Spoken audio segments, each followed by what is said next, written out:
ጤና ይስጥልን የከበረ ሰላምታችን በመላው ዓለም ሆናችሁ ቃል ስፖርት ዩቲዩብ ቻናላችንን ለምትከታተሉ ውድ አድማጮቻችን ሁሉ ይድረስ ብለናል። ከምንም በላይ ዋጋቸው ውድ የሆነውን ሰላም፣ ፍቅር፣ ጤናን ለእናንተ ውድ አድማጮቻችን አብዝተን ተመኘንላችሁ። ከቃል ስፖርት ዩቲዩብ ቻናል ለዚህም ሰዓት መርጠን ያሰናዳላችሁን ስፖርታዊ ጥንቅሮች እንደ ሁልጊዜው በቅደም ተከተል እያጋርናችሁ ስንቆይ እናንተ ደግሞ ላይክ፣ ሰብስክራይብ እና ሼር እያረጋችሁ እስከ ፕሮግራማችን ፍጻሜ ቆዩ ብለናል። በመረጃ ሰዓታችን ዛሬም ለእናንተ ውድ አድማጮቻችን አስቀድመን የተወሰኑ የሀገር ቤት መረጃችን ይዘናል። በአህጉራችን አፍሪካም ለየት ያለ ጥንቅር ይዘናል። በአውሮፓ የመረጃ ሰዓታችን ታላላቆቹን ክለቦች እናነሳለን። ማድሪድ ቤት ያገኘነው አዲስ ትልልቅ መረጆች አሉ። በቅደም ተከተል ታደምጣላችሁ። በባርሴሎና በኩል ሜሲ ዝምታውን ሰብሯል። ሜሲ ያለው ነገር እውነት ነው ወይ? መረጃውን ከታማኝ የዜና ምንጮቻችን አረጋግጠን ይዘን መተናል። ተጨማሪ መረጃዎችን ስናነሳ ውዝግቡ እንደቀጠለ ነው። ዝም ካልኩ እኔ ጥፋተኛ እባላለሁ ያሉ ይመስላል። ሁዋን ላፖርታ ምላሽ ሰጥተዋል። ተጨማሪ መረጃዎችን እናነሳለን። ውድ ቤተሰቦቻችን በርከት ያለ ጥንቅር ካነሳነ በኋላ ኢራን ዜጎቿ በሀገራቸውም ከሀገራቸውም ውጭ ጭንቅ ላይ ናቸው። አሁን ደግሞ ብሔራዊ ቡድኑ ጭንቅ ውስጥ ገብቷል። በጣም አስገራሚ ነገር ገጥሞታል። እንነግራችኋለን። አብራችሁን ቆዩ። በተወዳጁ የእንግሊዝ ፕሪሚየር ሊግ የመረጃ ሰዓታችን በርከት ያሉ ጥንቅሮችን ለእናንተ ውድ አድማጮቻችን አሰናድተን ይዘን መተናል። ወደ ፕሪሚየር ሊጉ መመለስ የሚፈልጉትን ሰውና በፕሪሚየር ሊጉ አስደናቂውን አስገራሚውን ለየት ያለ አንድ መረጃ በአንድ ቡድን ዙሪያ ይዘናል። ከዛ ውጭ የሲቲው ተጫዋች ተቀጥቷል። ሮድሪ ተቀጥቷል። ውድ ቤተሰቦቻችን ቅጣቱ እንዴት ያለ ነው? ትከታተሉታላችሁ። የቡድኑ ወሳኝ ተጫዋች ሃላንድንም በተመለከተ ለየት ያለ ጥንቅር ወጥቷል። የቡድን ዜና ተይዟል። በሳምንቱ ጨዋታ ዙሪያ ሲቲዝኖች አብራችሁን ቆዩ። ፒኤስጂ የእንግሊዝ ክለቦችን አምና እንዴት እንዳደረጋቸው ይታወቃል። ከዛ በዘለለ ግን ቼልሲ ደግሞ ለፓሪሰን ጀርሜንም ትልቅ መልእክት ያስተላለፈበት አንድ ጨዋታ እንደነበረ ይታወቃል። ከዚህ ጋር በተያያዘ ፍራንክ ሌፖፍ የሚሉት ነገር አለ። አንድ የቡድኑ ተጫዋች ያጋራው መልእክት መነጋገሪያ ሆኗል። የቡድን ዜና ይዘናል። በቼልሲም በኩል በሊቨርፑል የመረጃ ሰዓታችን ወሳኙ ተጫዋቻቸው ተጎድቷል። በጨዋታም እንደማይገኝ ተረጋግጧል። ከዚህ ጋር በተያያዘ ሰፊ የቡድን ዜና ይዘናል። የቡድኑን ቁልፍ ተጫዋቾች ሳላ፣ ፍሎሪያን ቬርዝን ጨምሮ የሊቨርፑልን ወቅታዊ መረጃዎች ለእናንተ ውድ አድማጮቻችን ይዘናል። ሊቨርፑላውያን ላይክ፣ ሰብስክራይብ፣ ሼር እያረጋችሁን ቆዩን። ዩናይትድ በውድድር ዓመቱ በበርካታ መንገዶች ተሻሽሏል። ቡድኑ ያለበት የደረጃ ሰንጠረዥም አንደኛው ማሳያ ተደርጎ ሊወሰድ ይችላል። አዳዲስ መረጃዎችን እናነሳለን። በዩናይትድ በኩል የአምናው ስህተት አይደገምም እያሉ ነው እነ ኦማር ቤራዳ። በዝውውር ጉዳይና የቡድን ዜና ተይዟል። በዩናይትድ በኩል ሀሳብ አስተያየታችሁን እያጋራችሁን እስከ ፕሮግራማችን ፍጻሜ ዩናይትድያን ቆዩን። በአርሰናል የመረጃ ሰዓታችን ወሳኙ ሰው መመለሻው ቀን ታውቋል። ከጉዳት እንነግራችኋለን። እሱን ተክቶ መጫወት የሚችለው ተጫዋች አሁኑ ሁኔታውንም በተመለከተ ተጨማሪ መረጃዎችን ይዘናል። ሚኬል አርቴታም በአንድ መንገድ እናነሳችኋለን። በአርሰናል ቤት ተጠባቂ ቡድን ነው ዘንድሮ በዋንጫ ዙሪያ። ከዛ በዘለለ አርሰናል ቤት የዝውውር መረጃዎችን በስፋት ይዘናል። ተጨማሪ መረጃዎችን አጣርተናል ቀደም ባሉት መረጃዎቻችንም ላይ። ከዛ በተጨማሪ አርሰናል በአውሮፓ ሻምፒዮንስ ሊግ በጣም ወሳኝ ጨዋታ እየጠበቀው እንደሆነ ይታወቃል። ከዚህ ጋር በተያዘ አንድ ደጋፊያቸው ያደረገውንም ነገር እንነግራችኋለን። በአርሰናል በኩል እስከ ፕሮግራማችን ፍጻሜ ቆዩ። ላይክ፣ ሰብስክራይብ፣ ሼር ማድረግ እንዳይረሳ ብለናል። በሀሳብ መስጫ ሳጥናችን ላይ ሀሳብ አስተያየታችሁን ላጋራችሁን ውድ ቤተሰቦቻችን ከልብ እናመሰግናለን። እንዲሁም ሁላችሁም ላይክ አድርጋችሁ እንድትጀምሩን በትህትና ጠይቀን መረጆቹን እኔ ቃል ነኝ አብራችሁን ቆዩም አጋራችሁ። መልካም ቆይታ በድጋሚ ውድ ቤተሰቦቻችን። የኢትዮጵያ ፕሪሚየር ሊግ ጨዋታዎች ሲካሄዱ ነበረ። ተጠናቆ ውጤት እጃችን ላይ ደረሰ። በ22ኛ ሳምንት ሽረ ምድረገነት ከፋሲል ከነማ 1-1 የተጠናቀቀ ጨዋታ ነው። በሽረ ምድረገነት በኩል ዳንኤል ዳርጌ 89ኛው ደቂቃ ላይ አስቀድሞ ለፋሲል ከነማ በረከት ግዛው 56ኛው ደቂቃ ላይ ያስቆጠሯቸው ግቦች ናቸው ጨዋታው 1-1 እንዲጠናቀቅ ያደረገው። ሌላኛው መርሃ ግብር ባህር ዳር ከተማ ከነገሌ አርሲ ነበር። ይህ ጨዋታ ምንም ግብ አላየነበትም። 0-0 በሆነ አቻ ውጤት ተጠናቀቀ። ነገሌ አርሲ 38 ነጥብ፣ ፋሲል ከነማ 34 ነጥብ፣ ባህር ዳር ከተማ 28 ነጥብ፣ ሽረ ምድረገነት 27 ነጥብ ደርሷል። አራቱም ክለቦች አንዳንድ ነጥብ ከዛሬው ጨዋታ ካገኙ በኋላ ማለት ነው። ውድ የቃል ስፖርት ዩቲዩብ ቻናል ቤተሰቦቻችን ይህን መረጃ ለእናንተ ውድ አድማጮቻችን ስናጠናቅር ኢትዮጵያ መድን ከሀዲያ ሆሳዕና 1-1 ነበሩ። አማኑኤል ኤርቦው ለኢትዮጵያ መድን፣ ለሀዲያ ሆሳዕና ደግሞ ታሪኩ ጸደቀ ግብ አስቆጥሮ ሌላኛው መርሃ ግብር የነበረው ድሬዳዋ ከተማ ከኢትዮጵያ ንግድ ባንክ ነው። ንግድ ባንክ በአዲስ ግዳ 14ኛ ደቂቃ ግብ 1-0 እየመራ ነበር። የነኚህን ጨዋታ ውጤቶች እጃችሁ ላይ ካለ በሀሳብ መስጫ ሳጥናችን ላይ አድርሱን። እኛ ጨዋታው ተጠናቁ ውጤቱን በቀጣይ መረጃ ሰዓት የምናካትተው ይሆናል። አፍሪካዊ ጉዳይ እዚሁ ጎረቤት ኤሪትሪያ እንሂድ። ውድ ቤተሰቦቻችን ኤርትራ አዲስ አሰልጣኝ ሾማለች። ግብፃዊ አሰልጣኝ የቀጠረችው ከዓመታት በኋላ ወደ ዓለም አቀፍ እግር ኳስ ውድድር የተመለሰችው ኤርትራ ብሔራዊ ቡድን ግብፃዊ አሰልጣኝ መቅጠሩ ተሰምቷል። የተቀጠሩት አሰልጣኝ የቀድሞ ዘመሌክ ክለብ ተጫዋችና የቴሌቪዥን ኮሜንታተር ሃሻም ያኪን ናቸው። የ62 ዓመቱ ሃሽም የግብፅ ብሔራዊ ቡድን ተጫዋች የነበሩ ሲሆን 1990 የዓለም ዋንጫ በተከላካይነት ከብሔራዊ ቡድኑ ጋር መሰለፋቸው ይታወሳል።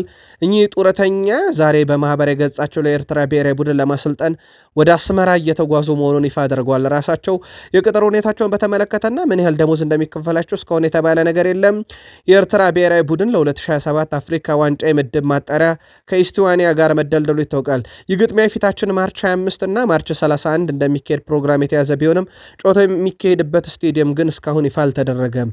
እሳቸው ብሔራዊ ቡድኑን ውጤት ማስጠበቅ ብቻ አይደለም፣ ተጫዋቾቹም እንዳይጠፉ የመጠበቅ ግዴታ አለባቸው።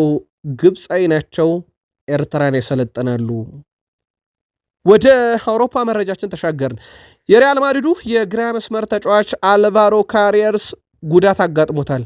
የሪያል ማድሪድ ሰሞንኛ ዜና ሁሉ ጉዳትና ጉዳት ሆኗል። ውድ ቤተሰቦቻችን ይህንም ተከትሎ ካሪየርስ ከማንቸስተር ሲቲ ሻምፒዮንስ ሊግ ጨዋታ ውጭ ሆኗል። አልቫሮ ካሪየርስ በቀጣይ ከጉዳት አገግሞ ወደ ሜዳ ለመመለስ 1 ሳምንት ያስፈልገዋል ተብሏል። በማንቸስተር ሲቲ ጨዋታ ሜንዲ በቀይ መስመር ቦታ ይሰለፋል ተብሎ ይጠበቃል። ይሄ ለቡድኑ በጣም አሳሳቢ ዜና ነው። በርከት ያሉ ጉዳቶች ከዕለት ዕለት የቡድኑ እያዳከመ ይገኛል። እንግዲህ አዲሱ አሰልጣኝ አረቢዮላ ሌላ ፈተና ይጠብቃቸዋል ማለት ነው በዚህኛውም ጉዳት ምክንያት። ዛሬ ሰበሩ ዜና ኬሊያን ምባፔ ልምምድ መስራቱ ነው፣ ግን አይጫወትም። ውድ ቤተሰቦቻችን በዚህ ሳምንት ይልቁንስ የሚጫወትበትም ቀን በይፋ ታውቋል። ኬሊያን ምባፔ ከቡድኑ ጋር ዛሬ መደበኛ ልምምድ ሰርቷል። ነገር ግን ማርካ እንዳረጋገጠው ከሆነ ውሳኔው ተወስኗል። በቤርናቢዮ ጨዋታ ላይ ተጫዋቹ አይገኝም። በማድሪድ በኩል የተወሰነው ውሳኔ ከኤልቼ ጋር በላሊጋ በሚደረግ ጨዋታ የተወሰኑ ደቂቆችን ሜዳ ላይ እንዲያሳልፍ ይደረጋል ተብሏል። ያም በኢታድ ስቴዲየም ላይ ለሚደረገው ጨዋታ ራሱን እንዲያዘጋጅና በተለይም ደግሞ የፊትነስ ጉዳይ ምላሽ እንዲያገኝ ወይም ይሄ የፊትነስ ጥያቄ እንዳይኖርበት ለማድረግ ብቻ ትንሽ ደቂቃዎችን ያገኛል ተብሏል። ግን ዛሬ በጣም መልካም የሚባለው ዜና ኬሊያን ምባፔ ከቡድኑ ጋር መደበኛ ልምምድ አከናውነዋል። ቪኒሺየስ ጁኒየር አሁን የኔ ምርጡ ብቃት ላይ ይገኛለሁ ብሏል። በጣም ጠንክሬ እየሰራው ይገኛለሁ። ከቡድኑ ጋር በጣም ጥሩ ግንኙነት አለኝ። አሁን ቡድናችንም ወደ ተሻለ ደረጃ መጥቷል። እኔም ከዕለት ዕለት ምርጥ እየሆንኩ መጥቻለሁ ብሏል። አሁን በራስ መተማመኔ ከፍ ብሏል። ግቦቹን እያስቆጠርኩ ነው። ክለቡን በሚገባ ማገዝ አለብኝ። በመከላከልም በማጥቃትም ክለቤን ለማገዝ ዝግጁ ነኝ ሲል ተደምጧል። ናም አሁን ባለው ሂደት በሙሉ ደስተኛ ነኝ ብሏል። በተለይም ከዣቪ አሎንሶ ስንብት በኋላ በጣም ደስተኛ ከሆኑ ተጫዋቾችና ያም ደስታቸው ወደ ውጤት ከተቀየሩ ተጫዋቾች አንደኛው እሱ ነው። ተከታታይ ግቦችን እያስቆጠረ ነው። ሪያል ማድሪድ ትክክለኛ ማንነቱንም በቤርናቢዮ ሲቲ ላይ ያሳያል እያለ ይገኛል። ቪኒሺየስ ጁኒየር ከእንግሊዝ ቡድኖች ጋር ያለውም ቁጥር በጣም ጥሩ የሚባል ነው። ለአብነት ያክል በ10 ጨዋታ ሲቲ ላይ 7 የግብ አስተዋጽኦ፣ ሊቨርፑል ላይ በ6 ጨዋታ 7 የግብ አስተዋጽኦ፣ ቼልሲ ላይ በ6 ጨዋታ 4 የግብ አስተዋጽኦ፣ አርሰናል ላይ በ2 ጨዋታ 1 ጎል አለው። የ19 የግብ አስተዋጽኦ አለው በአጠቃላይ እንግሊዝ ክለቦች ላይ። ቤርናቢዮ ላይ ለዚህ ትክክለኛውን ምላሽ እንሰጣለን እያለ ይገኛል ቪኒሺየስ ጁኒየር። ውድ ቤተሰቦቻችን በተከታታይ አንድ መረጃ እያደረስናችሁ ነበረ። ከሜሲ ምላሹን አጣርተን ይዘን መተናል። ሜሲ እውነት ባርሴሎና ሊፈርም ነበር ወይ? ዣቪ ነው ቃሉን የሰጠው። ሜሲ በጉዳዩ ላይ ምን ምላሽ ሰጠ የሚለው ስናጣራ ነበር። በኋላም ላይ ሜሲ ምላሽ ሰጥቷል። ውድ ቤተሰቦቻችን ወደ ባርሴሎና 2023 ላይ ሊመለስ ከስምነት ደርሶ እንደነበረና ሁሉ ነገር ተጠናቆ እንደነበረ ዣቪም የተናገረው ነገር እውነት መሆኑን ሜሲ ዛሬ አረጋግጧል። እናም በተጫዋቹ በኩል ወደ ቡድኑ ለመምጣት የነበረው ፍላጎት እውነተኛ መሆኑ ደግሞ ከሁለተኛ ወገን ተረጋግጧል ማለት ነው። ሜሲ ከዣቪ ጋርም ንግግር ለማድረግ ቀጠሮ ተይዞ እንደነበረ በወቅቱ ተረጋግጧል። በእርግጥ አሁን ሁለቱ ተጫዋቾች መካከል የቀድሞ ተጫዋቾች ዣቪ እና ሜሲ መካከል በዛ ዝውውር ምክንያት የተፈጠረው ልዩነት አሁን በእርቅ እንደተፈታ ዣቪ ተናግሮ ነበረ። ዝውውሩን ከጀርባ ሆነው ያስቀሩት ሁዋን ላፖርታ መሆናቸውን ቀደም ባለው ጥንቅር ነግረናችሁ ነበር። ዣቪ ስለ ዴኮ ተጠይቆ ነበር። ስፖርቲንግ ዳይሬክተሩ ዴኮ ነው፣ ሁዋን ላፖርታ ፕሬዚዳንት ናቸው። ከዚህ ጋር በተያያዘ ዣቪ ሲናገር ዴኮ በጣም ምርጥ ሰው ነው፣ በጣም ነው ማከብረው። ነገር ግን እውነቱን ንገረኝ ካላችሁኝ ሁሉ ነገር ፈላጭ ቆራጭ እዛ ቤት ሁዋን ላፖርታ ናቸው። ከሳቸው ፊሽ ከውጭ ክለቡ ወዴትም አይንቀሳቀስም ብሏል።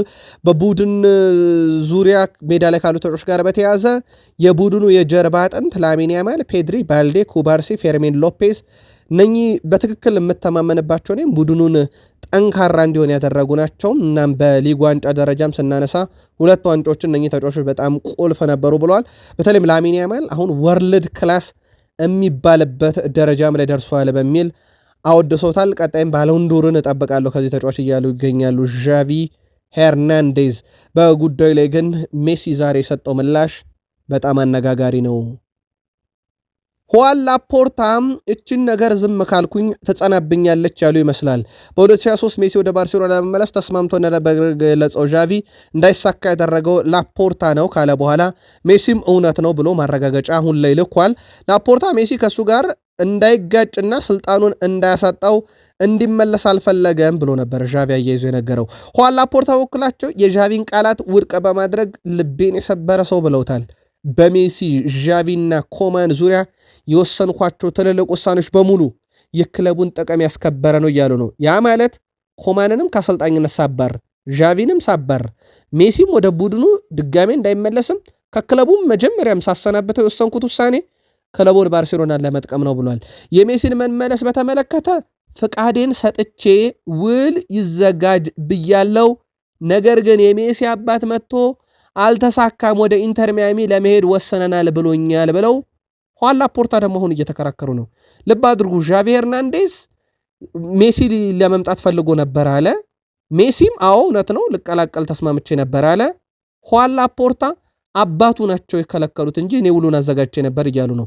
ዣቪ የነበሩትን ተጫዋቾች ሃንሲ ፍሊክ ይዞ ሲያሸንፍ ሲያይ እንደተጎዳ ይገባኛል፣ እሱ ሲሸነፍ ነበር ብለዋልታል።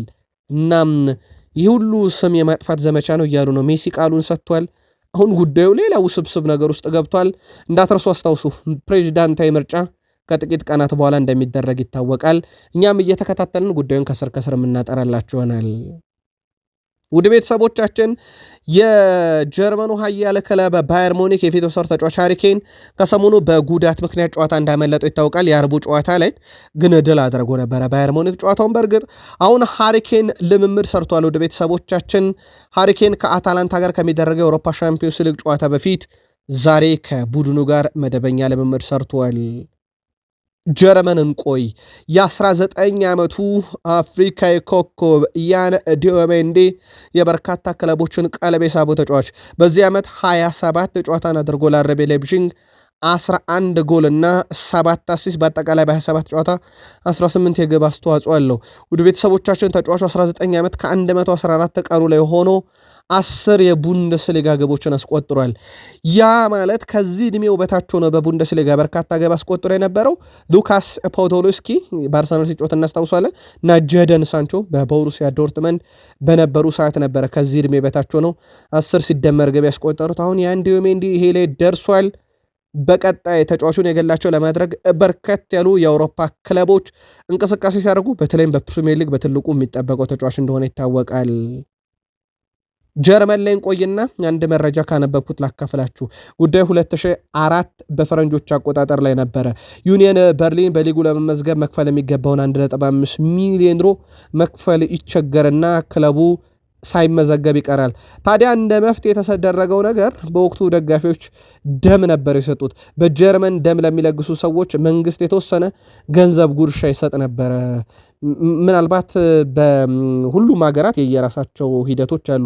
ደም ለሚለግሱ ሰዎች የሚሰጥ እንደየሀገሩ ይለያያል። በወቅቱ ጀርመን ብር ነበር የሚሰጠው እና የክለቡ በርከት ያሉ ደጋፊዎች ደም ሰጥተው ከመንግስት የተከፈላቸውን ብር ለክለቡ አዋጥተው ክለቡ ተመዝግቦ በቡንደስሊጋ እንዲቆይ ተደረገ፣ እንዲመዘገብ ተደረገ። አሁን ዩኒየን በርሊን በጀርመን ቡንደስሊጋ 8ኛ ደረጃ ላይ ነው የሚገኘው። በደም የቆየ ክለብ ነበር ማለት ይቻላል። መረጃውን ሳነበው በጣም ስለወደድኩት ነው ለእናንተ ውድ አድማጮቻችን ልናካፍለው ይዘን የመጣ ነው። በዘንድሮ የውድድር ዓመት በቱርኩ ክለብ ጋላታሳራይ ድንቅ ጊዜን በቋሚ ውል እያሳለፈ ነው። አምና በውሰት ነበረ፣ ዘንድሮ በቋሚ ውል ነው። ቪክተር ኦሲሜን በጋላታሳራይ 18 ግብ 6 አሲስት አለው። በ25 ጨዋታ ወደ 24 የሚጠጉ የግብ አስተዋጽኦ እንደማለት ነው። ውድ ቤተሰቦቻችን ቱርክ ተመችቶታል ማለት ይቻላል። ግን ቀጣይ ክረምት ላይ ተጫዋቹን የግላቸው ለማድረግ በርከት ያሉ ክለቦች እንቅስቃሴ ያደርጋሉ ተብሎ ይጠበቃል። ስሙ እንደውም ከባርሴሎናም ጋር ጭምር ሲያያዝ እንደነበረ የሚዘነጋ አይደለም። ከዚህ ጋር በተያያዘ የተጫዋቹ ቆይታን ጉዳይ በተመለከተ ቀጣይ ክረምት ላይ ጋላታሳራዮች ምን አይነት እርምጃ ይወስዳሉ፣ ተጫዋቹ ውስጥ በጋላታሳራይ ቆይተው በግሉ ምን ይወሰናል የሚለው ይጠበቃል። ግን በጣም ድንቅ ጊዜን እያሳለፈ ነው። በእርግጥ ባለፈውም ክረምት ላይ የበርካታ ክለቦችን ቀልብ የሳበ ተጫዋች ነበር። በተለይም ከፕሪሚየር ሊጉ ክለብ ቼልሲ ጋር ስሙ በስፋት ሲያያዝ እንደነበረ የሚዘነጋ አይደለም። የፖርቶ የቡድን አባላት 50 ጊዜ ከሃዲ ብለው ጠርተውኛል እያሉ ነው። ዘ ስፔሻል ዋን ጆዜ ሞሪኖ ምን ሊሉኝ እንደፈለጉ ግን የሚያስረዳ ይፈልጋለሁ ብሏል። እሳቸው ፖርቶን ይዘው ፖርቶን አንግሰውታል። እሳቸውን በፖርቶ ነግሰዋል። ፖርቶ ነበርኩ፣ ነፍሴን ለፖርቶ ሰጠው። ከዛ ወደ ቼልሲ ሄድኩኝ፣ ለቼልሲም ነፍሴን ሰጠው። ወደ ኢንተር፣ ወደ ሪያል ማድሪድም ሄጄ፣ ወደ ፌነርባቼም ሄጄ ዓለምን ተዘዋውሬ በእግር ኳስ ነፍሴን የሰጠው ህይወቴን የሰጠው በየቀኑ 24 ሰዓት ህይወቴን ለእግር ኳስ የገበርኩኝን ሰው ይህ ሙያዊነት ይባላል ብዬ አስባለሁ። ደጋፊዎች ሊሰድቡኝ ይችላሉ። ነገር ግን አንድ የአሰልጣኝ ስታፍ አባል እንዴት ከሃዲ ብሎ ይሰድበኛል? ይሄ ተገቢ አይደለም ብለዋል። በእርግጥ እሳቸው ፖርቶን በተቃራኒው ቤኔፊካን ይዘው ገጥመዋል። ምናልባት ይህ በእግር ኳስ ዓለም ውስጥ ያጋጥማል። እሳቸው ግን ለዋልኩት ውለታ እንዴት ከሃዲ ይባላለው ብለው ቅር መሰኘታቸውን ነው ዛሬ በማህበራዊ ትስስር ገጻቸው ላይ ያሰፈሩት። አሰልጣኝን ካነሳን የኔዘርላንድ ብሔራዊ ቡድን አሰልጣኝ ሮናልድ ኩመን የትዳር አጋራቸው በካንሰር ህመም እንደተጠቁ ተረጋግጧል። አሰልጣኙ በቀጣዩ የ2026 ዓለም ዋንጫ መምራታቸው ባለቤታቸው ጤንነት ላይ ተመሰረተ መሆኑን አሳውቀዋል። የጤንነት ሁኔታዋ አሁን ካለበት ከተባባሰ ውሳኔ ቀላል ነው የሚሆነው ሲሉ አሰልጣኝ ሮናልድ ኩመን ተናግረዋል። አያይዞም ነገር ግን አሁን ነገሮች ጥሩ ላይ ናቸው፣ በዚሁ ከቀጠለ በዓለም ዋንጫ ለመሳተፍ እሄዳለሁ፣ የባለቤቴ ጤና ግን ከተስተጓጎለ ሀገሪቱን እየመራው በዓለም ዋንጫ ላይ አልገኝም እያሉ ይገኛሉ። በእርግጥ ውሳኔያቸው ላይ በርካቶች ተገቢነት አለው እያሉ ይገኛሉ። በሳቸው በባለቤታቸው ጤና ላይ ተመርኩዘው ብሔራዊ ቡድኑን ይዘው የሚያመሩ ይሆናል። ከጉዳዩ ጋር በተያያዘ ፌዴሬሽኑ ምን ይወስናል የሚለውን ተከታትለን እናቀርባለን። የዓለም ዋንጫ ሊጀመር ኦልሞስት ወደ 3 ወር ያክል ቀናት ብቻ እንደቀሩት እንዲሁም ይዘነጋ አይደለም።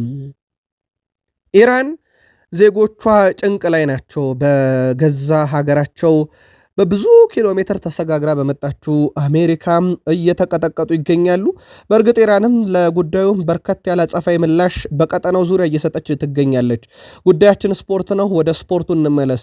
አሁን ዜጎቿ መከራ ውስጥ የወደቁት የራሷ ዜጎች በራሷ መንግስት ነው። እነኚህ ዜጎቿ እግር ኳስ ተጫዋች እንስቶች ናቸው። ውድ ቤተሰቦቻችን የኢራን ሴት ብሔራዊ ቡድን ልዑካን የኤዚያ ሴቶች ዋንጫ ውድድር ለማድረግ አውስትሪያ ላይ ይገኛሉ። አሁን ላይ 5 የብሔራዊ ቡድኑ ተጫዋቾች ከቡድኑ ተነጥለው የአውስትራሊያ ፌዴራል ፖሊስ ወዳዘጋጀው ደህንነቱ የተጠበቀ ቤት መወሰዳቸው ተገልጿል። ተጫዋቾቹ የመጨረሻ ጨዋታ ካደረጉ በኋላ ጠዋት በፖሊስ ታግዘው ነው ከሆቴላቸው ወደ ተዘጋጀላቸው ማረፊያ የቀኑት። ኢራን በአሁኑ ሰዓት ከአሜሪካና እስራኤል ጋር ቅልጥ ያለ ጦርነት ላይ እንዳለች ይታወቃል። የኢራን ሴት ብሔራዊ ቡድን ተጫዋቾች የውድድሩን የመጀመሪያ ጨዋታ ሲያደርጉ የሀገሪቱን ብሔራዊ መዝሙር አልዘመሩም። እቺ ጉዳይ ናት ውድ ቤተሰቦቻችን እነኝን ተጫዋቾች አደጋ ውስጥ የከተተች። በዚህ ምክንያት በአገሪቱ ስቴት ሚዲያ ወይም በኢራን የጦርነት ጊዜ ከሃዲ በሚል እነኚህ ሴት ተጫዋቾች ተፈርጀዋል። ስለዚህ የኢራን መንግስት ከበድ ያለ ቅጣት እነኚህ ተጫዋቾች ላይ ያስተላልፋል ተብሏል። ከዚህ በተጨማሪ ብሔራዊ ቡድኑ ወደ ኢራን ሲመለስ ቅጣት እንደሚጠብቀውም ዛቻዎችም እየደረሰባቸው ነው ተብሏል። ተጫዋቾቹ በበኩላቸው ብሔራዊ ቡድኑ የመጀመሪያውን ጨዋታ ሲያደርግ አይዘምሩ እንጂ ሁለተኛና ሶስተኛ ጨዋታ ሲያደርግ ግን ከመዝሙርም አልፈው ወታደራዊ ሰላምታም ሰጥተው ነበረ። ፊፋ በዣን ኢንፋንቲኖ እየተመራ የኤዥያ እግር ኳስ ፌዴሬሽን የተጫዋቾቹን ደህንነት በተመለከተ ከአውስትራሊያ መንግስት ጋር መምከራቸውን ዘ አትሌቲክ አረጋግጦ ኢራን ከበድ ያለ ቅጣቷን ዜጎቿ ያውም እንስቶቹ ላይ ታስተላልፋለችና እነኚህ ተጫዋቾች ወደ ኢራን ባይመለሱስ የሚል ውሳኔ ላይ ሊደርሱ ይችላሉ እየተባለ ነው። ጉዳዩ በጣም አነጋጋሪ ስለሆነ በዩቲዩብ ገጻችን አካፈልናችሁ።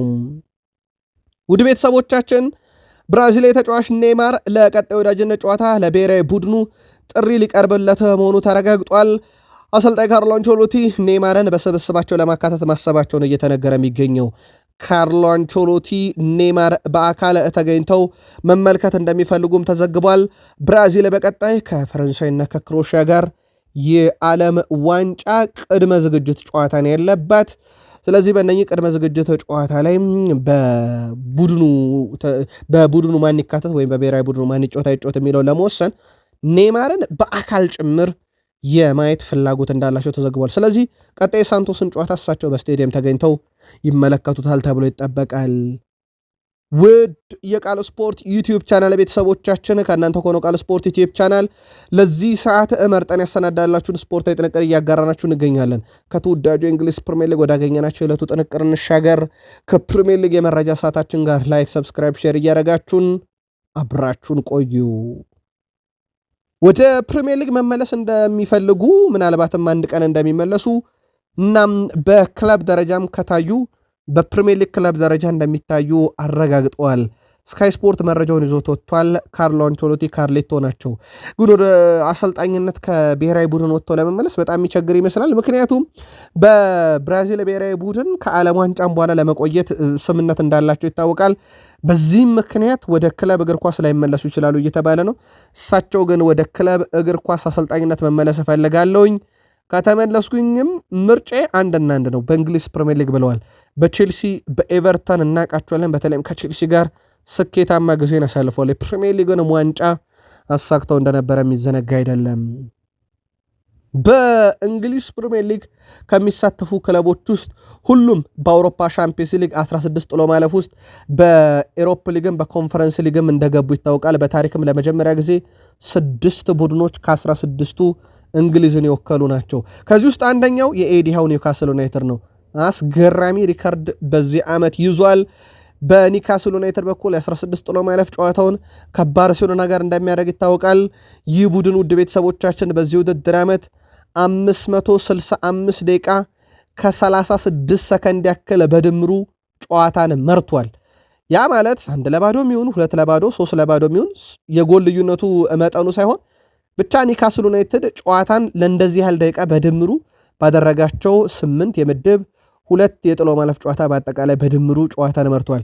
ይሄ በዚህኛው የውድድር ዓመት አንድም ክለብ ይሄን ያህል ደቂቃ ጨዋታዎችን በድምር አልመራም። ኒውካስል ዩናይትድ ነው የመራው። በሴንት ጄምስ ፓርክ ስቴዲየም በዚህ ሳምንት ከባርሴሎና ጋር ጨዋታ እንዳላቸው ይታወቃል። የሲቲው ተጫዋች ሮድሪ ተቀጥቷል። ውድ ቤተሰቦቻችን ሮድሪ ከቶትናም ጨዋታ በኋላ ዳኞች ላይ በሰጠው አስተያየት ነው ቅጣት የተጣለበት። በእርግጥ ይግባኝ እንዲያስገባም ተጠይቆ ነበረና የሲቲም ደጋፊዎች የአርሰናልም ደጋፊዎች በጉጉት ውሳኔውን ሲጠብቁ ነበረ። አርሰናል ያው ተጫዋቹ የጨዋታ ቅጣት ተቀጥቶ ሲቲ ጠንካራ እንዳይሆንና በተቀሩት ጨዋታ ላይ ፉክክሩ ላይ አደገኛውን ተጫዋች እንዲወጣላቸው ይፈልጋሉ። በሲቲ በኩል ደግሞ ቅጣቱ በገንዘብ ብቻ ሆኖላቸው ቀጣይ ጨዋታ ላይ እንዲገኝ ይፈልጉ ነበር። ክሱ ለሲቲ ጠቃሚ ሆኗል። ሮድሪ 80,000 ፓውንድ ብቻ ተቀጥቷል። ምንም አይነት የጨዋታ ቅጣት ስላልተጣለበት በቀጣይ ጨዋታዎች ላይ ለሲቲ ያገለግላል ማለት ነው። በጉዳዩ ላይ የሲቲ ደጋፊዎች በጣም ደስተኛ መሆናቸውንም ከቅጣቱ በኋላ ሲናገሩ፣ በተቃራኒው ደግሞ የአርሰናል ደጋፊዎች እንዴት በሚል የተገረሙበት ቅጣት መሆኑን በሀሳብ መስጫ ሳጥን ላይ ሲያሰፍሩ ነበረ። የእንግሊዝ ኤፍኤ ውሳኔውን ይፋ ካደረገ በኋላ ሃላንድ በእረፍት ነው በዚህ ሳምንት ጨዋታ ያመለጠው እንጂ በቤርናቤው ይገኛል ተብሎ ይጠበቃል በሲቲ እና በማድሪድ ጨዋታ ላይ። ውድ ቤተሰቦቻችን ትራንስፈር ማርኬት ከጥቂት ደቂቃዎች በፊት የእንግሊዝ ፕሪሚየር ሊግ እስከ ማርች ወር በነበሩ ጨዋታዎች ካሉት ፐርፎርማንስ አንጻር ውድ ተጫዋች የሲቲው ሃላንድ ነው ብሏል። 200 ሚሊዮን ዩሮ ገምቶታል። ሳካን 120 ሚሊዮን ዩሮ፣ ዴክላን ራይስንም 120 ሚሊዮን ዩሮ ወጪ ማስወጣት የሚችሉ ከ1 እስከ 3 ያሉ ውድ የፕሪሚየር ሊግ ተጫዋቾች ብሎ አስቀምጧቸዋል። ከዛ ፍሎሪያን ቬርስ፣ ፓልመር፣ ካይሴዶ፣ ሴቦዝላይ፣ ኢሳክ፣ ኤኬቴኬ፣ ሪያን ግራቨንበርግ ከ1 እስከ 10 በጣም ውዶቹ ተብለው ተመርጠዋል። በዚህ ዝርዝር ውስጥ የሊቨርፑል ወደ 5 የሚጠጉ ተጫዋቾች በውድነት ሲካተቱ ከቼልሲ 2፣ ከአርሰናል ከአርሰናል 2 ከሲቲ አንድ ተጫዋች ብቻ እሱም ሃላንድ በጣም ውዱ ተጫዋች ተብሏል። ይህ ውድ ተጫዋች በቤርናቢው ምን ያሳየን ይሆን ይጠበቃል። ማንቸስተር ሲቲ እና ሪያል ማድሪድ በአውሮፓ ሻምፒዮንስ ሊግ 15 ጊዜ ተገናኝተው 5 ማድሪድ አሸንፎ 5 ሲቲ አሸንፎ 5 ያቻ ወጥተው ነው በዚህ ሳምንት በቤርናቢው ፍልማቸውን የሚያደርጉት። ቼልሲም በአውሮፓ ሻምፒዮንስ ሊግ ከበድ ያለ ተጋጣሚ ያለው ፓሪስ ሰን ዠርሜን ፒኤስጂ ሲደርሰን ሁሉም ተጫዋቾች ፈገግን ያሉት ብለዋል ሊያም ሮዛኒየር። የቼልሲ አሰልጣኝ ሊያም ሮዛኒየር በሻምፒዮንስ ሊግ ከፒኤስጂ ጋር መደልደላቸው የሚያስገርም እንዳልነበር ተናግረዋል። ከቼልሲ ጋር መደልደል የሚያስገርም አልነበረም። ሁሉም ተጫዋቾች ሲያዩ ከፒኤስጂ ጋር መደልደል የሚያስገርም አይደለም፣ ሁሉም ተጫዋቾች ሲያዩ ፈገግን ያሉት ሲሉ አሰልጣኝ ሊያም ሮዛኒየር ተናግረዋል።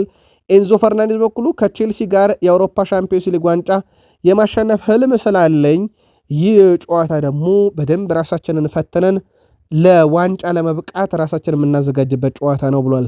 ከዚህ ጋር በተያያዘ ውድ ቤተሰቦቻችን ፓሪስ ሰን ዠርሜን ፒኤስጂ አምና ሊቨርፑልን አሰናብቷል፣ አስቶን ቪላን አሰናብቷል፣ አርሰናልን ከአውሮፓ ሻምፒዮንስ ሊግ በጥሎ ማለፍ አሰናብቷል። በእንግሊዝ ክለቦች ላይ እንደዚህ አይነት ጥንካሬ ያለው ግን አትርሱ፣ በክለቦች ዓለም ዋንጫ በፍጻሜ ጨዋታ 3-0 ረታውና ባለፈው ዓመት ዋንጫ የነጠቀው ብቸኛው ክለብ እነሆ ቼልሲ እንደነበር ይታወቃል። ፍራንክ ሌቦፍም ከዚህ ጋር በተያያዘ ሐሳቡን ያጋራል። ፒኤስጂ ከአደገኛው ቼልሲ ጋር ነው የሚጫወተው ብሏል። ፒኤስጂ በጣም ጠንካራ ተጋጣሚ ቼልሲ ነው የሚገጥመው። ልብ አድርጉ፣ እንደ ካይሴዶ ያለ ምርጥ ጥራት ያለው፣ እንደ ጀምስ ያለ፣ እንደ ጉስቶ ያለ፣ እንደ ኤንዞ ፈርናንዴዝ ያለ በጣም አደገኛ ተጫዋቾችን የያዘ ስብስብ ነው። ከቼልሲ ጋር መጫወት በጣም ከባድ መሆኑን ሁሉም ያውቃሉ እና ምንም ጥርጥር የለውም ብለዋል። ፒኤስጂዎች እንደ ፍራንክ ሌቦፍ ሐሳብ ከሆነ ጠንካራውን የአውሮፓ ክለብ ነው የሚገጥመው እያለ ይገኛል። በቼልሲና በፓሪስ ሰን ዠርሜን መካከል ከክለቦች ዓለም ዋንጫ በፊት የነበረ ሚዛን ለፓሪስ ሰን ዠርሜን ያደላ ነበረ። ከዛ በኋላ ግን አሁን ለቼልሲም ትልቅ ግምት የተሰጠው ቡድን ሆኗል። አሌያንድሮ ጋርናቾ እግር ኳስ ከሚፈልገው ነገር ውስጥ አንደኛው የተሟላ ስኳድ ነው ብሏል። በተለይም ዋንጫ ማሸነፍ የምትፈልገ ከሆነና በየ3 ቀኑ ጨዋታ ስለምታደርግ ስኳድ በጣም ሰፊና ጥልቅ መሆን አለበት።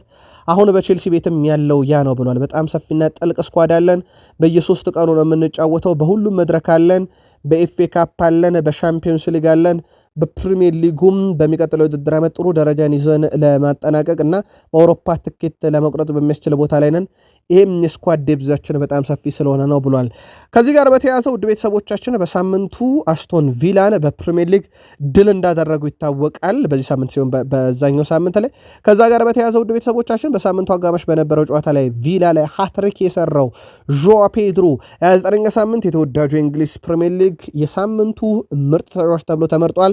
በዛ ጨዋታ ላይ 3 ጎሎችን አስቆጥሮ የፓልመርን ሌላኛ ግብ አሲስት ማድረጉ የሚዘነጋ አይደለም። የሊቨርፑሉ ተጫዋች ሳላ በዚህ ሳምንት አንድ ጨዋታ ያደርግና የሊቨርፑል የምንጊዜም በአውሮፓ ሻምፒዮንስ ሊግ ወይም በአውሮፓ መድረክ በርካታ ጨዋታ ያደረገ ተጫዋች ይሆናል። በርካታ ጨዋታ ለሊቨርፑል ያደረገው ጄሚ ካራገር ነው። አሁን የቴሌቪዥን ተንታኝ ሆኖ በእያንዳንዱ ንግግሩ ወይ ፈገግ ያስብላል ወይ ደጋፊዎችን ያበሳጫል። ታዲያ እቺ የጄሚ ካራገር ሪከርድ በሳላ በኩል ልትነጠቃ ጫፍ ደርሳለች። አንድ የጋላታሳራይ ጨዋታን ካደረገ 81 ይሆንና በርካታ ጨዋታን የተጫወተ ይሆናል።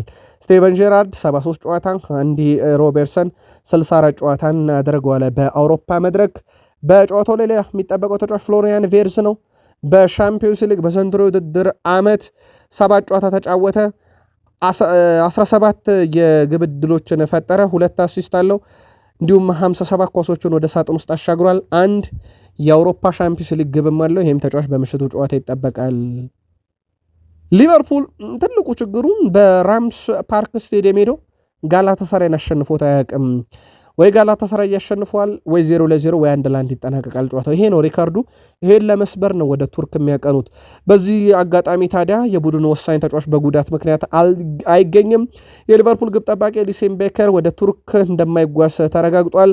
ብራዚል ግብ ጠባቂ አሊሰን ቤከር ከጨዋታ ውጭ የሆነው የአካል ብቃት ዝግጁነት ጋር በተያዘ መሆኑ ተረጋግጧል። በጨዋታው መማር ዳሽቬሊ በቋሚነት ተሰልፎ የሊቨርፑል ግብ ጠባቂ ይሆናል። በሌላ በኩል የፊት መስመር አጥቂው ፌዴሪኮ ኬዛ ከቡድን ስብስብ ውጭ ተደርጓል። እንዳጠቃላይ ጎሜዝ፣ ቫንዳይክ፣ ኮናቴ፣ ኬርኪዝ፣ ቨርስ፣ ሴቦዝላይ፣ ማካሊስተር፣ ሳላ፣ ጆንስ፣ ጋክፖ፣ ኤኬቴኬ፣ ማማርዳሽቬሊ፣ ሮበርትሰን፣ ውድማን፣ ፍሪፖንግ፣ ግራቨንበርግ፣ ኒዮኒ፣ ናሎ፣ ሞሪሰን፣ ንጉማ እና ሚሲዮሪ የተባሉ የአካዳሚ ተጫዋቾች ጭምር ወደ ቱርክ አቅንተዋል። የጋላታሳራይ አሰልጣኝ ኦካን ብሩክ የሊቨርፑል የሻምፒዮንስ ሊግ ጨዋታ በፊት ሀሳባቸውን አጋርተዋል። አሰልጣኙ ሲናገሩም ዩቬንቱስን እንዳሰናበት ነው ሊቨርፑልን ማሰናበት እንችላለን ብለዋል። አክሎም እነሱ በቆመ ኳስ ጠንካራ ናቸው ያሉ ሲሆን ነገር ግን በመልሶ ማጥቃት ግብ ይቆጠርባቸዋል፣ ያቺን አጋጣሚ ሊቨርፑል እንጠቀማለን ብለዋል። የጋላታሳራይ ደጋፊዎች አንፊልድ እንዳይገኙ ስለመታገዳቸው የተጠየቁት አሰልጣኙ ውሳኔው ኢፍትሐዊ ነው ብለዋል። እናም በአንፊልድ ሊቨርፑሎች አይረበሹም ማለት ነው፣ በገዛ ደጋፊያቸው ፊት ብቻ ጨዋታ ስለሚያደርጉ ይግባኝ ጠይቀናል፣ ምላሹን እናውቃለን ሲሉ የአውሮፓ እግር ኳስን ማህበርን ቱርኩ ክለብ ጋላታሳራይ ማነጋገሩና ቅጣቱ እንዲነሳ ጥያቄ ማቅረባቸው እየተነገረ ይገኛል። ከሊቨርፑል ጋር በተያዘ ምናልባት በዚሁ የአሊሰን ምትክ ሆኖ የሚጫወተው ጆርጅ ማማርዳሽቪሊ ለማንሳት በቡድን ውስጥ ሁለተኛ ግብ ጠባቂ ነበረ። ያው ይሄንን አጋጣሚ ሲጠብቀው ነበረ። በቱርኩ ጨዋታ ላይ በጋላታሳራይ ጨዋታ ላይ ቱርክ ድረስ ያቀናል። ይችን ቀን ሲጠብቃት እንደነበረና ተጠባባቂ መሆኑ ግን ብዙ እንዳረበሸው ተናግሯል። ፍሎሪያን ቬርዝ በቡድን አጋሮቹ ያው ጀረሚ ፍሪፖንግን አብሮት ነው የመጣው ከጀርመን ድረስ አብሮት እንደመጣ ይታወቃል። ጀረሚ ፍሪፖንግ እንደምታውቁት አብሬው ስለተጫወትኩኝ ቀደም ያውቀዋለሁ። ነገር ግን ሁልጊዜም ከኔ ጋር ለመነጋገርና ነፃነት እንዲሰማኝ ማድረግ እየሞከር ነበረ ብሏል። እሱ ከሳልሃም ጋር ጥሩ ግንኙነት እንዳላቸው አያይዞ ገልጿል። የእግር ኳስ አራያው ሜሲ እንደነበረ ተናግሮ ወደፊትም በእግር ኳስ ምርጡ ተጫዋች ሜሲ ሆኖ ይቀጥላል ብሏል። በጨዋታው ላይ አንደኛ የሚጠበቀው ተጫዋች ነው። በሊቨርፑል በኩል ምናልባት ሊቨርፑል እንደ ቡድን በቡድን ውስጥ የምንጠብቃቸው ተጫዋቾች ያሉ ላብነት ያክል ዶሚኒክ ሶቦስላይ ዘንድሮ በሁሉም መድረክ ማለት ነው 526 ኳሶችን ሶስተኛ የሜዳ ክፍል ያቀብሏል። ከፕሪሚየር ሊግ ተጫዋቾች ሁሉ ቀዳሚ ነው። በጨዋታው ላይ ይጠበቃል። በመከላከል ስፍራ ላይ የሚጫወተው ቨርጅል ቫንዳይክ ከሁሉም በእንግሊዝ ፕሪሚየር ሊግ ከሚጫወቱ ተጫዋቾች ውስጥ 141 የአየር ላይ ኳሶችን ያሸነፈ ተጫዋች ነው ዘንድሮ በፕሪሚየር ሊጉ። ይህም ተጫዋች ደግሞ በትልቁ የሚጠበቅ ተጫዋች ነው። ለሊቨርፑል ያለ አሊሰን ቤከር የሚደረገው ጨዋታ እንዴት ያለ ይሆናል የሚለው ማክሰኞ ምሽት ምላሽ የሚገኝበት ይሆናል። ማንቸስተር ዩናይትድ በፕሪሚየር ሊጉ ባደረጋቸው ያለፉት 17 የመጨረሻ ጨዋታ ቢያንስ አንድ ጎል አስቆጥሯል። ይህ ሪካርድ ከሰር አሌክሳንደር ቻክማን ፈርጉሰን ጡረታ ከወጡ ወዲህ ረጅሙ ግብ የማስቆጠር ጉዞ ነው። ዩናይትድ አንዱ ከተሻሻለባቸው ነገሮች ውስጥ በግብ ሙከራ በርካታ የግብ ዕድሎችን በመፍጠር በሊጉ በጣም ተሻሽሏል። ያው ትልቁ ችግር ያው ብረት የሚመልስበትና እንደ አጠቃላይ ተጫዋቾቹ ደግሞ ያንን የተፈጠረ የግብ ዕድል የማይጠቀሙበት ነው። አሁን ግን ማንቸስተር ዩናይትድ ከቅርብ ጊዜ ወዲህ አንዱ የተሻሻለበት ነገር እኛንም ወደ ግብነት እየቀየረ ይገኛል። የዚህ ቡድን ጥንካሬ ደግሞ በተለይ ባለፈው ክረምት ላይ ወደ ቡድኑ እንዲቀላቀሉ የተደረጉት የፊት መስመር 3 ተጫዋቾችን ጨምሮ በጣም ጠንካራ ጊዜን እያሳለፈ ይገኛል። እነ ብሩኖ በሚያውቁት የሜዳ ክፍል ላይ ወይም በሚመቻቸው የሜዳ ክፍል ላይ መጫወት ከጀመረው በኋላ ቡድኑ ግብ አካባቢ ላይ ጠንከር ብሏል። በማንቸስተር ዩናይትድ በኩል ክረምት ላይ ከመጡት ተጫዋቾች ተጽዕኖ አንደኛውን ብናይ ከዚሁ ከግብ ጋር በተያያዘ ብራያን ቤሞ 10 ጎል እና 3 አሲስት አለው። ማቲያስ ኩኛ 6 ግብ እና 3 አሲስት አለው። ቤንያሚን ሼሽኮ 9 ጎል እና 1 አሲስት አለው። የክረምት ፈራሚዎች እንዴት ጥሩ የውድድር ዓመትን እያሳለፉ መሆኑን ማሳያ ነው። በ31 ጨዋታ 32 የግብ አስተዋጽኦ ያላቸው ሶስቱ ተጫዋቾች እንዳጠቃላይ በሩበን አሞሪም ስር በጣም ደካማ የነበረ ቡድን ከዛ በኋላ ሞር ከ2006 በኋላ በተለይም ከአሰልጣኝ ሹምሽር በኋላ በጣም ተጠናክሮ የመጣ ቡድን ነውና ዩናይትድ የ3 ወር ክለብ ነው ማለት ይቻላል። ከዛ በፊት በሩበን አሞሪም ስር እንዴት ለደጋፊ ጭንቅ የነበረ ጊዜ የማይተማመኑበት ቡድን ተሰርቶ እንደነበረ ይዘነጋ አይደለም። አሁን ግን በቡድን ውስጥ በጣም ጠንከር ያለ ነገሮችን እየተመለከተ እንገኛለን። ማንቸስተር ዩናይትድ ለሻምፒዮንስ ሊግ ባለማለፉ አምና የተወሰኑ ተግዳሮቶች እንደሚገጥሙ ሲጠበቅ ነበረ። ያም ታይቷል። በውድድሩ ባለመሳተፍ ከዩኤፋ ሊያገኝ የሚችለው የገንዘብ ሽልማት እንደቀረበት ይታወቃል። ቢያንስ በእያንዳንዱ የሜዳ ጨዋታ ወደ 5 ሚሊዮን ፓውንድ የሚጠጋ ያጣል። በተጨማሪም በአመት 90 ሚሊዮን ፓውንድ ከሚያስገኘው የአጋር ድርጅቶች ቅናሽ እንደተደረገበት ይታወቃል። የተጫዋቾችና የአሰልጣኞች ደሞዝ በ25 በመቶ ቀንሷል። ለክለቡ በአመት ወደ 7.25 ሚሊዮን ፓውንድ ወጪን ቢቀንስም ያጡትም ገንዘብ ሙሉ ለሙሉ ግን ሊተካ አልቻለም። ስለዚህ ማንቸስተር ዩናይትዶች አምና ከጎዳቸው ነገር ሲዝኑ የአውሮፓ ሻምፒዮንስ ሊግ ትኬትን ሳይቆርጡ ማጠናቀቃቸው ነው። ታዲያ አሁን ላይ ማንቸስተር ዩናይትድ ከፋይናንስ ጋር በተያዘ አምና የገጠመው አይነት የውድድር ዓመት ዘንድሮ እያሳለፈ አለመሆኑ ቡድኑን አስደስቷል። ኦማር ቤራዳም ጄሰን ዊልኮክስም አሁን ላይ ዋነኛ እቅዳቸው በማይክል ካሪክ የተቀመጠው የአውሮፓ ሻምፒዮንስ ሊግ ትኬትን መቁረጥና የፋይናንስ ቀውሱን ማስተካከል ነው ተብሏል። በዚህኛው ረገድ ከዝውውር ጋር በተያዘ በርካታ ዝርዝሮች አሁንም በቡድን ውስጥ እንግዲህ እየተካተቱ ይገኛሉ። በተለይ ማንቸስተር ዩናይትድ የክንፍ አጥቂዎች፣ አማካዮች በዋነኝነት ተይዟል። ማንቸስተር ዩናይትድ ማግኔስ አክሊዮቺን በክረምት የማስፈረም ፍላጎት እንዳለው በርካታ ያሉ የፈረንሳይ መገናኛ ብዙሃን እያስነበቡ ነው። ጠንከር ያለ ፉክክር ይጠብቃቸዋል። ሞናኮም ቀጣዩ ኬሊያን ምባፔያቸው ነውና ከ100 ሚሊዮን ፓውንድ በታች ይሸጡታል ተብሎ አይታሰብም። በጣም ድንቅ ጊዜን እያሳለፈ ነው። በነገራችን ላይ ገና ወጣት ተጫዋች ነው። እንዳልኳችሁ ቀጣዩ ኬሊያን ምባፔ ነው በሞናኮ ቤት ተብሎ የተያዘው እና አክሊዮቼን ለማስፈረም ዩናይትድ በዝርዝራቸው ውስጥ አካተው እየተመለከቱ ነው። በዛ ቦታ ላይ ዩናይትድ በእርግጥ በፕሪሚየር ሊጉ የሚጫወቱ ሌሎችም በአውሮፓ ዙሪያ ያሉ ተጫዋቾችን ስም ዝርዝር ይዞ እየተከታተለ እንደሆነ ይታወቃል። ሰር አሌክሳንደር ቻክማን ፈርጉሰን ቡድኑን ይዘው በተለይ እሳቸው ከገነቡት ጠንካራ ቡድን በኋላ ዩናይትድ ምናልባት በሞሪኒዮ ስር ሁለተኛ የወጣበት ዓመት ከዛ በኦሊ ጉናር ሶልሻየርም ስር ይጠቀሳል። ጠንካራ ያሉ የውድድር ዓመትን አሳልፎ ነበረ። አሁን በማይክል ካሪክ ስርም ጥሩ ጊዜን እያሳለፈ ነው። በተለይም ቀደም ብለው ቢመጡ እስኪባል ድረስ ኑሱር ማዝራዊ ስለዚህ ጉዳይ ሲያብራራ ከአፍሪካ ዋንጫ ከተመለስኩ ጀምሮ ከማይክል ካሪክ ጋር የነበረን ጊዜ ምርጥ ነው፣ በጣም ተግባቢ ነው እያለ ነው። በእርግጥ ካሪክ እዚህ ክለብ ውስጥ ያሳለፈው ጊዜ ቡድኑን ለማሻሻል በጣም ረድቶታል። ሁሉ ነገሩ ስልቱ ለእኛ በጣም ጠቃሚ ነው ሲል ተደምጧል።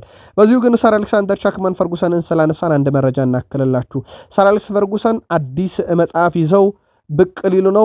የተመረጡ 21 ጨዋታዎች መሆናቸውም ተነግሯል። በመጽሐፉ ላይ የሚካተቱት በመጽሐፉ ከዚህ በፊት ያልታዩ ምስሎችና ማስታወሶች ከግል ማህደራቸው ወጥተው እንደሚካተቱ ተነግሯል። ሰር አሌክስ ፈርጉሰን በሰጡት ቃልም ለዚህ መጽሐፍ ለእኔ ትልቅ ትርጉም ያላቸው 21 ጨዋታዎች መርጫለሁ ብለዋል። አክሎም የጨዋታ ምርጬ ትንሽ ሊያስገርማችሁ ይችላል፣ ምክንያቱም መነጋገር የነበሩ እና በቀላሉ የምናስታውሳቸው አይደሉም ብለዋል። አብዛኞቹ ጨዋታዎች በየትኛውም የቴሌቪዥን ማህደር ውስጥ የሉም፣ ትዝታ ብቻ ናቸው። ነገር ግን በሐሳቤ እንደገና እመለከታቸዋለሁ ብለዋል።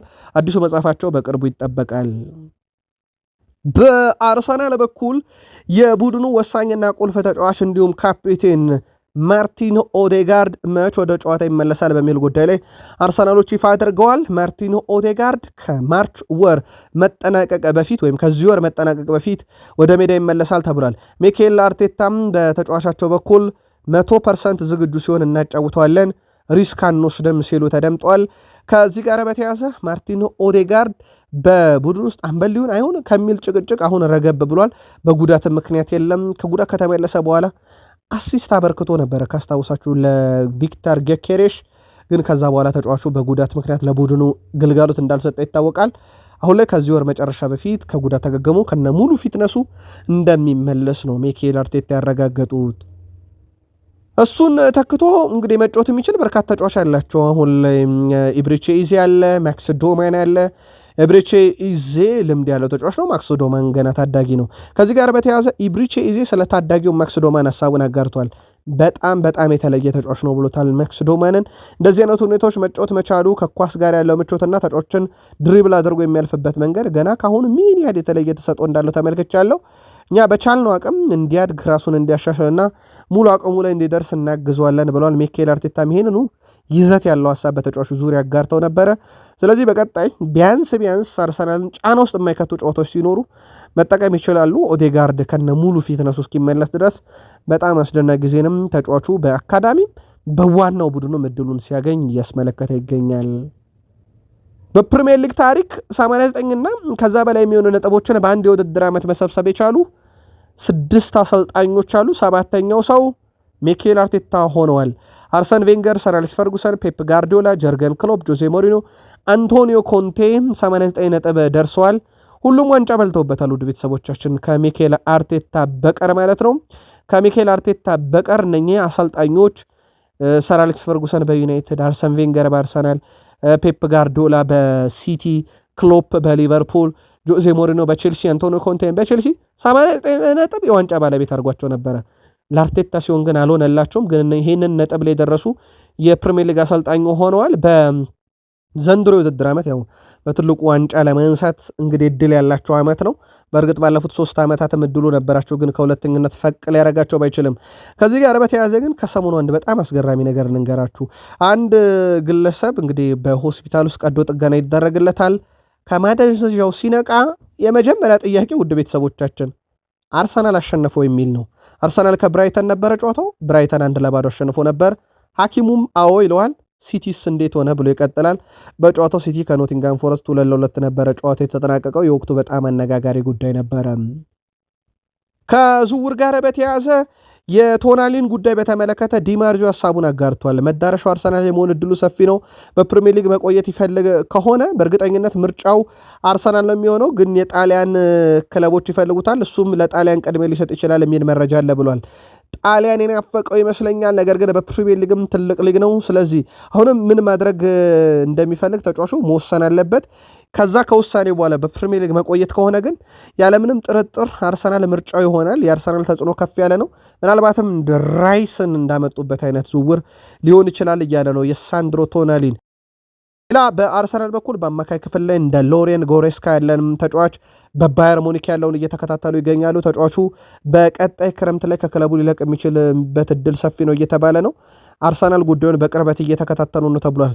ከአርሰናል ጋር በተያያዘ ግን ረቡዕ ምሽት ከባየርን ሌቨርኩሰን ጋር ባየርና ሌላ ላይ ጨዋታ አላቸው። ኡመት ሚለር በዋና ዳኝነት ጨዋታውን ይመሩታል። ይህን ጨዋታ በተመለከተ ሰፊ ጥንቅር አዘጋጅተናል። በቀጣይ መረጃ ሰዓት እናካትተዋለን። ለነበረን ጊዜ ግን ያሁኑን እዚህ ጋር ስለምናበቃ እጅግ አድርገን እናመሰግናለን። ሰናይ ጊዜ